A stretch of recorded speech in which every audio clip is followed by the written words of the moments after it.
Praise the lord. ఈరోజు మీకోసం జీవం గల దేవుని మాట 18వ కీర్తన 28వ చరణము. నా దీపము వెలిగించేవాడవు నీవే, నా దేవుడైన యెహోవా చీకటిని నాకు వెలుగుగా చేయను.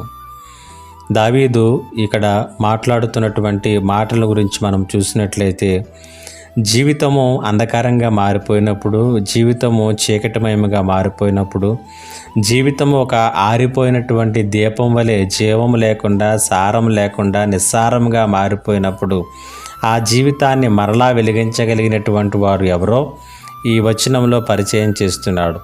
నా దీపమును వెలిగించేవాడువు నీవే. ఆరిపోయినా, అణగారిపోయినా, జీవము లేకుండా, సారం లేకుండా పోయినటువంటి జీవితాలకు మరలా జీవాన్ని, సారాన్ని ఇవ్వగలిగినటువంటి వాడు దేవుడే. రెండవదిగా అంటున్నాడు, నా దేవుడైన యెహోవా చీకటిని నాకు వెలుగుగా చేయును అంటున్నాడు. జాగ్రత్తగా ఈ మాట గమనించండి. చీకటిని పారద్రోలేటటువంటి ఒక దీపాన్ని ఆయన వెలిగిస్తాడని చెప్పలేదు, కానీ ఏ చీకటైతే నీ బ్రతుకుని ఛిద్రం చేసిందో, ఏ చీకటైతే నిన్ను అలుముకొని వెలుగు లేకుండా చేస్తుందో, ఆ చీకటిని పరిపూర్ణంగా వెలుగుగా మార్చగలిగినటువంటి సామర్థ్యం కలవాడు నా దేవుడు అని తెలియచేస్తున్నాడు.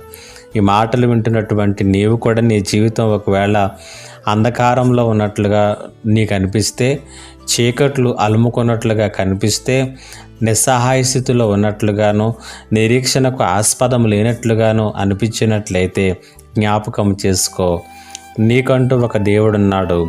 ఆయన ఆరిపోయిన నీ జీవితాన్ని వెలిగించగలడు, చీకటిని వెలుగుగా మార్చగలడు. దేవుడి ఈ మాటల చేత మిమ్మల్ని బలపరచునుగాక. ఆమేన్. ప్రార్థన. మా దేవ, నీకు వందనాలు, స్తుతులు, స్తోత్రాలు.